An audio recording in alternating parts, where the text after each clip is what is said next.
Aesthetics and art. Aesthetics refers to beauty and the study of what is beautiful. Beauty is different to each person, and it's based on the life experiences of a person. Think of it this way. Have you ever had a friend who thought somebody was cute, but you didn't really think that person was very attractive? What you think is beautiful and what they think is beautiful is different based on your tastes. Have you ever had a moment in time that you were aware was beautiful and wish you could freeze in time? That moment in time would be considered an aesthetic experience. Aesthetics is the study of our idea of beauty and how we decide that something or someone is beautiful. What influences our ideas of what is beautiful or acceptable? Media, fashion, friends, peers, parents, generation gap, religion, nationality, ads, and gender often play a role in forming our opinions of what is beautiful.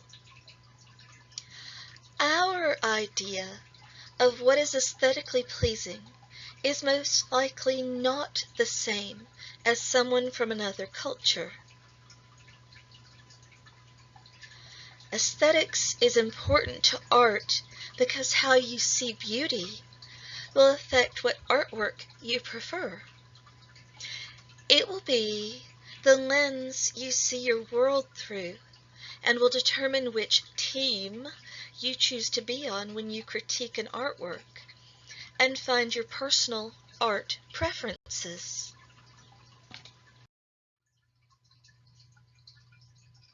Aesthetics is actually a branch of philosophy, and depending on its use in a sentence, can be an adjective or a noun. Maybe you've heard of people talking about, oh, this is my aesthetic. And what they're referring to are the things that represent them, things that they believe are beautiful.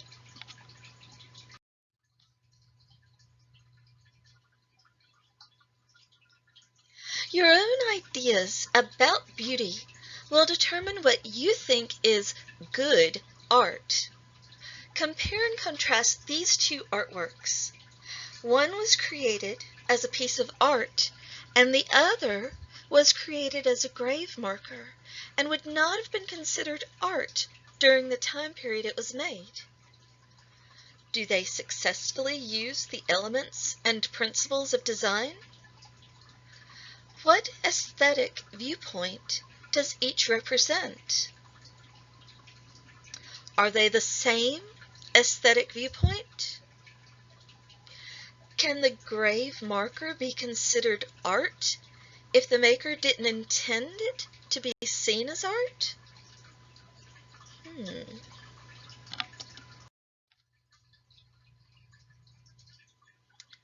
So, imitationalism is artwork that imitates nature. It's usually the first type of artwork that a person considers good because it's easy to understand and see the artist's skill. This type of artwork can also be called realism because the subject matter is accurate and true to life.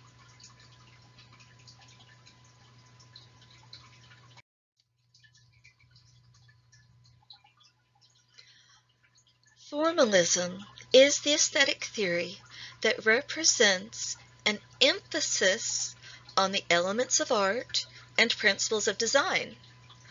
This artwork is often the hardest for people to understand if they have not studied art and taken a course like this one. Often people describe this artwork as abstract or non-representational.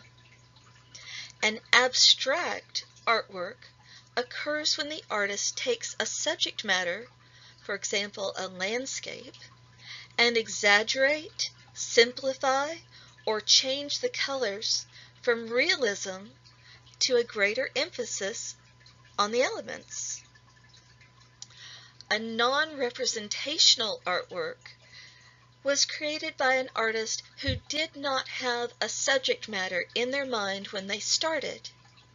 The artwork's intention was just to explore line, color, shape, texture, value, and space. In the Jackson Pollock artwork on the left, that might be described as splatter painted. The artist was creating a visual representation of the notes in a jazz song. It was not a person that was altered, but rather an exploration of the elements of art.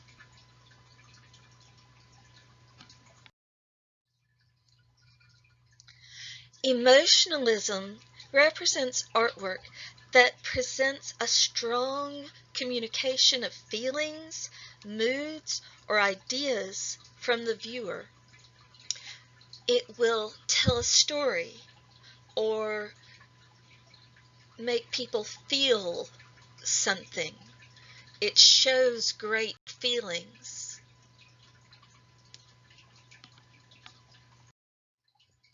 All right, thanks for watching this presentation.